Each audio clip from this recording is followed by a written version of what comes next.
Steve, আজ আপনাদের সাথে পরিচয় করাবো পাজল বক্স অরবিটের এক ফ্লাইং স্ফিয়ার যার নিয়ন্ত্রণ আপনার মস্তিষ্কে। ইনি হলেন স্টিভ ক্যাস্টেলটি, আর সাথে এক ভাইরাল ভিডিও তার ব্রেন ওয়েভ সংক্রান্ত আবিষ্কার নিয়ে। ও, এ তো পুরো পাগলের প্রলাপ। আপনি নাকি মস্তিষ্কের সাহায্যে সবকিছু নাড়াতে পারবেন? এটা সত্যি নাকি? আমরা সান ফ্রান্সিসকো পৌঁছে গেলাম স্টিভ আর তার সঙ্গীদের সাথে দেখা করতে, যাচাই করে দেখতে এই মনের দ্বারা নিয়ন্ত্রিত হেলিকপ্টার রূপকথা নাকি বাস্তব। অনেকেই আমাদের জিজ্ঞেস করেন, আচ্ছা এটা কি সত্যি নাকি ফেক। লোকে যথেষ্ট ইয়ার্কিও মারে এই নিয়ে, আর তাতে অসুবিধে নেই, এটা নিয়ে ঠাট্টা করা যেতেই পারে, তবে এটা কিন্তু সত্যি এবং বাস্তব। হ্যাঁ, মনের দ্বারা নিয়ন্ত্রণ কিন্তু সম্ভব। আমি এই হেলিকপ্টারটা ওড়াতে পারি, তাও যদি কারোর ফেক মনে হয় তাহলে বলবো নিজে চেষ্টা করে দেখুন না। এবার আপনাদের পালা বিজ্ঞানীরা।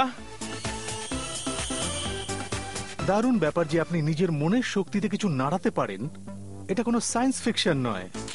কিন্তু কিভাবে মনের দ্বারা হেলিকপ্টার নিয়ন্ত্রণ করা সম্ভব? আপনার মস্তিষ্কে প্রায় ৭,৫০০ কোটি নিউরনস আছে, যারা যোগাযোগ রাখে ইলেকট্রিক ইম্পালসের মাধ্যমে। তা দিন হোক বা রাত, আপনি যাই করুন না কেন, আসলে আপনার মস্তিষ্কে এক প্রস্থ ইলেকট্রিক্যাল সিগন্যালস চলাচল করে। এরা আসলে আপনার ব্রেন ওয়েভস মাপে, আর আপনার ব্রেন ওয়েভস এর ফ্রিকোয়েন্সি আপনার মস্তিষ্কের অবস্থা অনুযায়ী আলাদা আলাদা হয়। এই মেশিনটা দু ধরনের ব্রেন ওয়েভস কাজে লাগায়, একটা হলো আলফা ওয়েভস আর একটা বিটা ওয়েভস।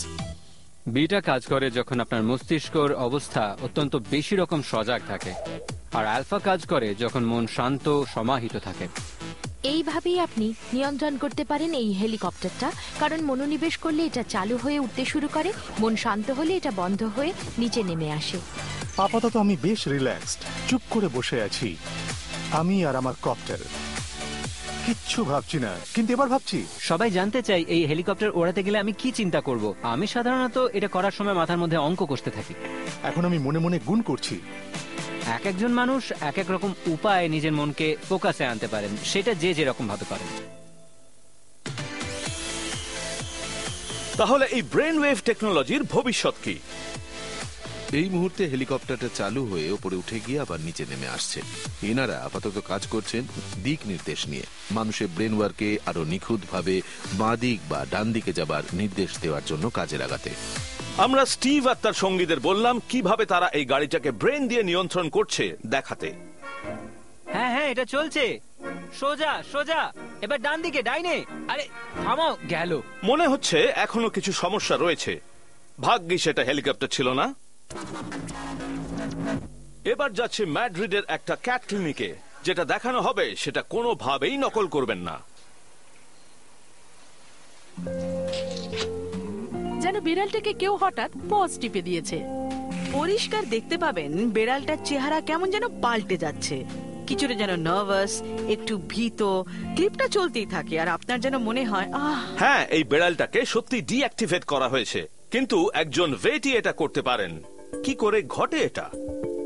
এটাকে বলে পেঞ্চ ইনডিউসড বিহেভিয়ারাল ইনহিবিশনস বা ক্লিপনোসিস।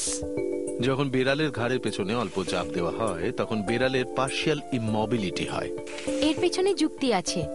যখন বেড়াল মা তার ছানাদের মুখে করে নাড়াচাড়া করে তখন তারা ছটফট করলে মুশকিল, তাই কিভাবে নেবে, ঘাড়ের পেছনটা মুখে করে বাচ্চাদের নিয়ে যায়।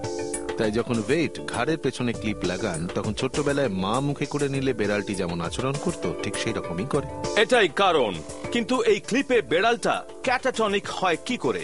সায়েন্টিস্টরা ভালো করে জানেন না কেন, কিন্তু এক ধরনের প্যারাসিম্প্যাথেটিক নার্ভাস রেসপন্স তৈরি হয়, যার অর্থ হলো হার্ট রেট কমে যায়, ব্লাড ভেসেলস প্রসারিত হয়, আর সেই জন্যই বেড়ালের এই শান্ত ভাব তৈরি হয়।